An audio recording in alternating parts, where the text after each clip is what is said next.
Sup, though.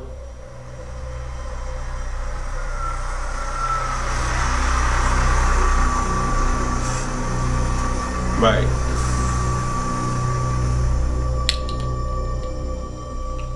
So I used to be in the Darien School District in Connecticut during my middle and high school days. Right. It was a wealthier district, and a lot of field trips were offered to the students. I was a member of the chorus, and every year we'd take at least 1 or 2 optional field trips as a class. The year in question, in which I was a sophomore, we took a trip to Woodloch Pines Resort in Pennsylvania. Right. The bus ride there took a few hours. I was with my friend Landon. We were going to be sharing a room. From the moment we got there, we figured it was going to be pretty dead. It was November after all, so it was cold up there.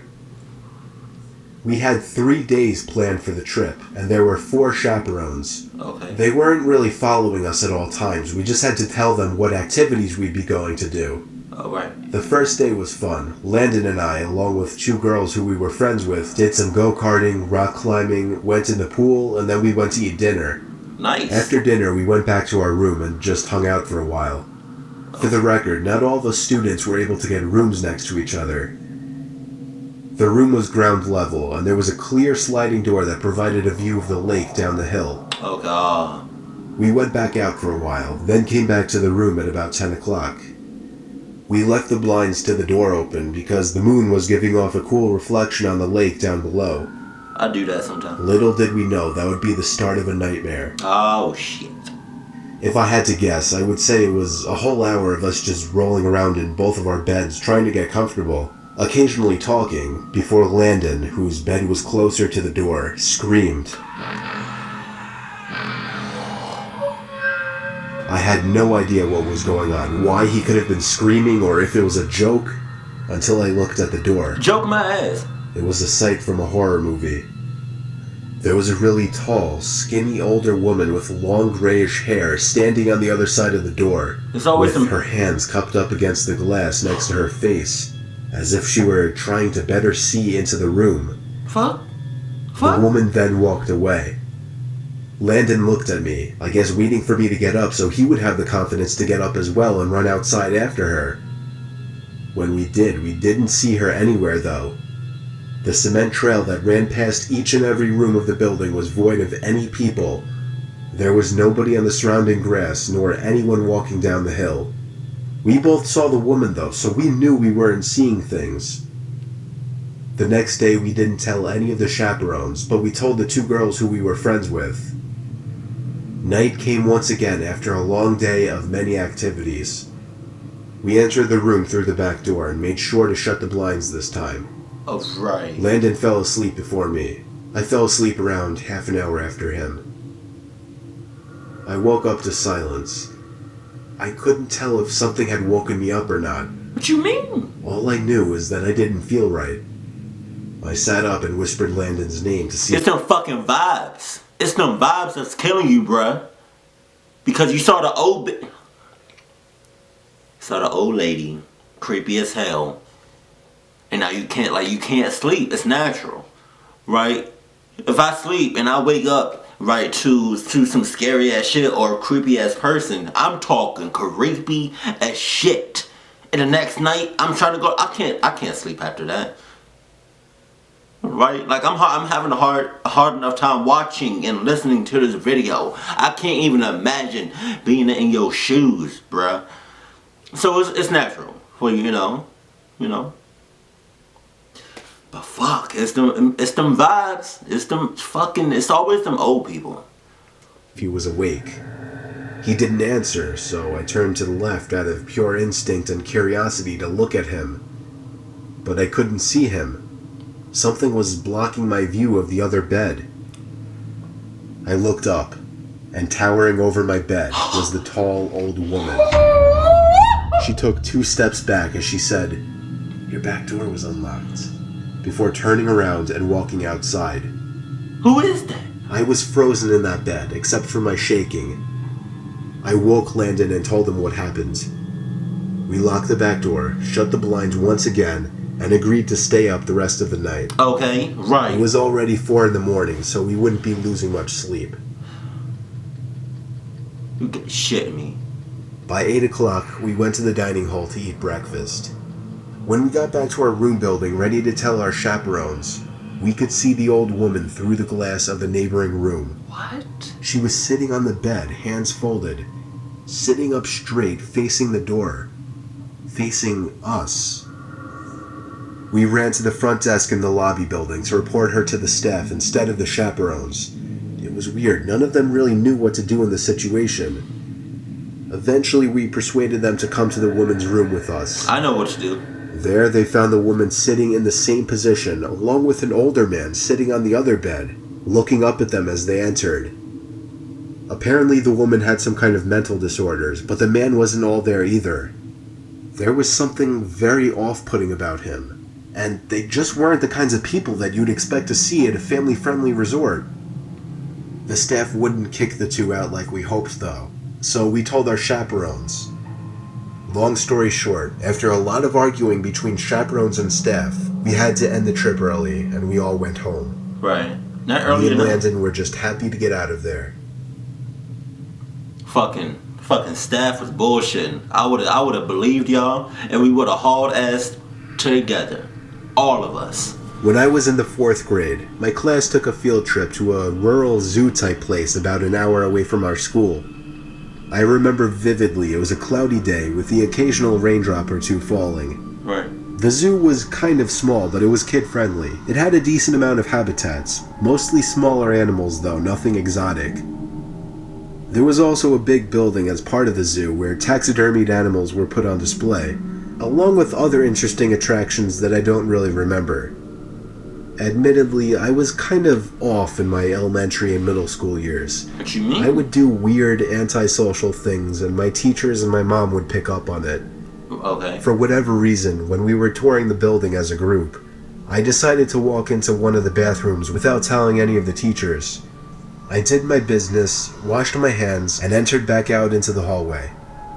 Nobody was around. See? I walked down one of the hallways we See? hadn't crossed yet. You fucking up. I still vividly remember the dim, moody lighting and the scarlet red carpets of the hallways. My 8-year-old imagination was going wild as I witnessed all the stiff, lifeless animals that were once alive behind the glass boxes. I stopped in my tracks when I saw some man, obviously hiding behind a stack of chairs. I think I laughed, thinking the man was joking around. Fucking creep. He came around from the chairs and walked over to me, asking where the group went. Pedophile. I said, I don't know. Pedophile. He grabbed my hand and told me to follow him. Oh no! I must have thought he was taking me back to the group. He led me to an exit door which led to the back section of the building by a couple of dumpsters, a few benches, and the woods. When we got outside, his tugging became a lot more aggressive, and his grip became tighter around my arm. He was pulling me into the woods. I didn't scream or cry for help, but I remember the feeling I felt in my stomach, like I was so afraid that I could throw up. And then a woman screamed at the top of her lungs. It was one of the teachers on the other side of the fence. There you go. The man let go of me and ran into the woods. Moments later, a few of the teachers ran outside the exit door to this side of the fence and pulled me back inside. The teachers all yelled at me, but at the same time comforted and smothered me. They called my parents, and the field trip was officially over.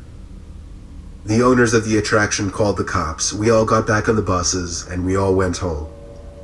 As my bus was leaving the parking lot, however, my observant 8-year-old self spotted the man crouching down in the woods near the road, hiding behind a branch, watching the buses pass. Once again, for whatever bizarre reason, I kept quiet. I was probably too shy at the time or just too shaken up to say anything. All the other kids looked at me weird the rest of the ride home. I didn't care. But I hope that man never found success in snatching an unsuspecting young child like myself at the time. Whoo! See, this is what I would have done in that situation, right? I'm with a bunch of kids, you know, some grown-ups, chaperone, and, you know, we taking a field trip, right? I know that there's other kids and adults around me. So once we're this okay, like this is where you fucked up, right? Little kid at the time. This is where you was bullshitting. You had to use the bathroom, right? I would have let everybody know that I had to use the bathroom. This is exactly what I would have done. I would have been like, right? Excuse me. Excuse me. Excuse me.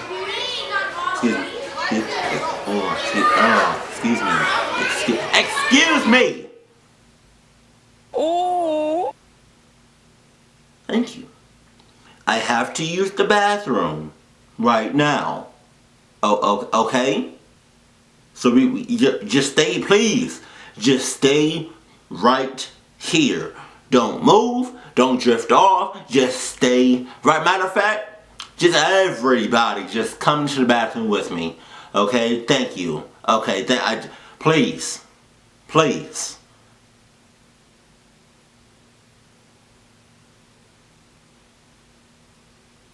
Please. That's, because that's, come on, thank you. Johnny, where you going, bruh? Johnny, come on, bruh. Come on, bruh. What you doing, bruh? Come on, big fella. Come on. Just stay with the fucking group. But you didn't say shit. You didn't say nothing. You almost got your shit snapped up. Thank God you didn't, but whoo, bullshitting. I'm trying to tell y'all.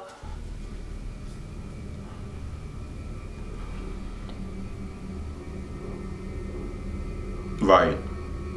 Back in high school, I took a mysteries and mythology type class, or something like that. I don't remember the name of the class. It basically just had to do with real life mysteries and creepy shit. Right. I was into that kind of stuff. I was taking the class with a good friend, who I'll call Ben for this story. The teacher of the class took us on a field trip to a nearby abandoned village with an unknown past. The village was built in the early 1900s, but seems as though it had been quickly abandoned shortly after it was built. The bus ride there was about 20 minutes. All of us were glued to the bus windows as we pulled up some sketchy-looking, decrepit road cutting through dense forest. The road eventually led to a clearing. We were there. We stepped out onto the road, which had grass growing through the cracks. The grass surrounding was almost knee-high. Then there were the buildings. The tall, archaic brick buildings with the boarded-up windows all gave off such chilling vibes. Right. The teacher lined all 20 of us up, counted heads, and then began leading the way. The point of this little field trip was to use the so-called skills we learned in class to see if we could put anything together about why the village may have been abandoned so long ago. Some of the buildings had holes in the walls to serve as entryways. There were even holes in the ground next to some of the buildings, seemingly dug to get into the basements of some of the buildings, which seemed creepy. There was one building, though. It stood taller than any of the others. It just intrigued me the most. While the teacher was leading the group towards the village church, Ben and I decided to sneak off on our own to look for anything interesting. No, you shit! When we walked off in the direction of the tallest building, we saw a hole in the ground. It was dug by the back door of the building, which had been sealed off. In the hole was a ladder, which led down to the concrete floor below. Wow. We both looked at each other and knew we had to do it. Ben climbed down first, then me. You're idiots. Luckily, this was just around the time Apple started putting flashlights on their phones, so we had a source of light. It was creepy down there. There were a couple of beer bottles, one graffiti tag on the wall, and dusty wooden planks everywhere. There was a wooden stairway which led up to complete darkness, since all windows and doors had been sealed shut from above. We had already gone as far as to enter the building, so we figured we'd go up the stairs too. I went first, and with each step, the creakiness of the 100-year-old wood made me feel as if I was going to fall through each and every step. Ben followed suit. This floor of the building was very tight. It seemed like there were many openings going off into different, smaller rooms. It was so dark in there, you would never even guess it was daytime. Ben and I were honestly starting to get creeped out in there and agreed to go back outside. But just then, there was a noise in one of the tiny rooms, like a big rock hitting the concrete floor. A normal instinct would be to run, but Ben and I froze, locked eyes for a moment, then both tiptoed over to the opening of the room. Oh my God, bro. We shined the lights into the room and ran.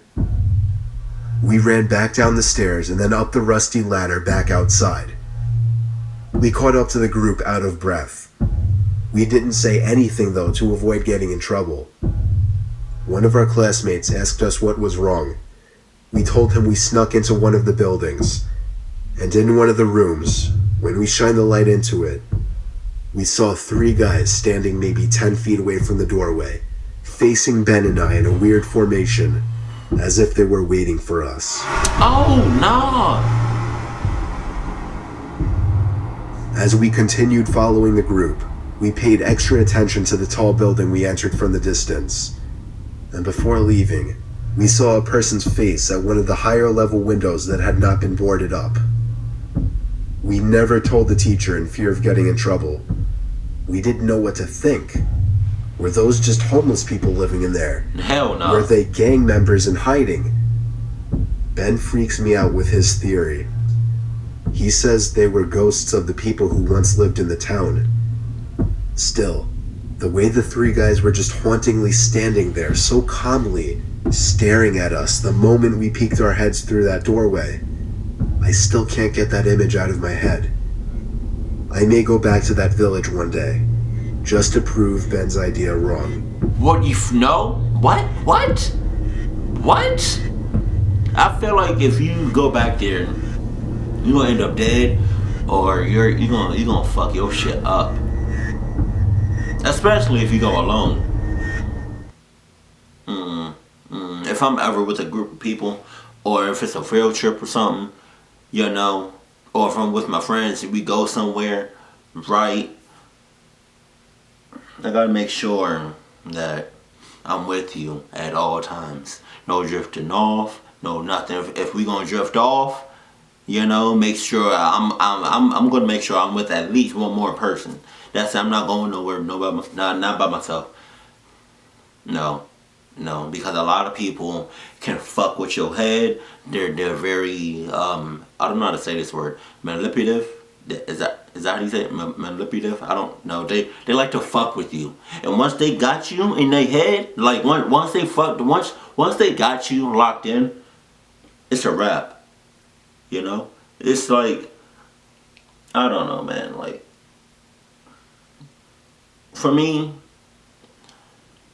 I'm gonna make sure that I'm with somebody at all times. I'm not gonna. Wow. Really? Okay. Fuck. Fucking eyes. Yeah, I'm gonna make sure I'm with somebody at all times. I don't give a fuck.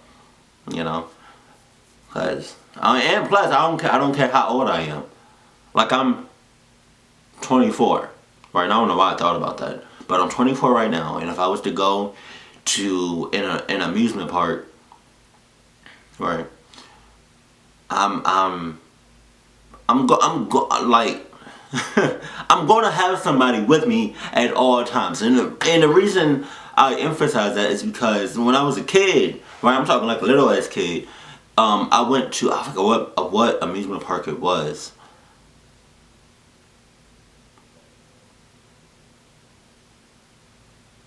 King's Dominion? Six Flags? I don't know. But they have roller coasters in it. But yeah, the main reason why I put so much emphasis on me being with somebody else in a group of people is because, yeah, when I was a kid, I went to an amusement park. It was, you know, I think I was with Cooley and a couple of other people. And I got lost. You know, I don't know how I got lost, but I got lost.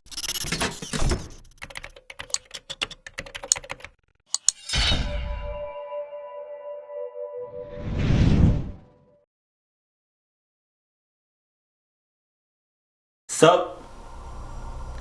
Though?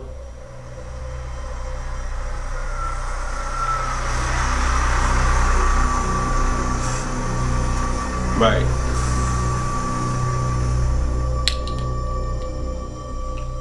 I used to be in the Darien School District in Connecticut during my middle and high school days. Right. It was a wealthier district, and a lot of field trips were offered to the students. I was a member of the chorus, and every year we'd take at least 1 or 2 optional field trips as a class. The year in question, in which I was a sophomore, we took a trip to Woodloch Pines Resort in Pennsylvania. Right. The bus ride there took a few hours. I was with my friend Landon. We were going to be sharing a room. From the moment we got there, we figured it was going to be pretty dead. It was November after all, so it was...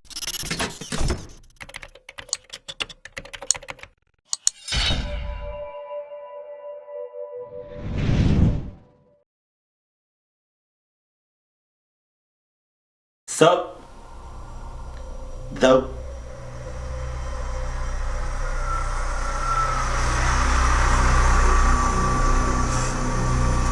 Right.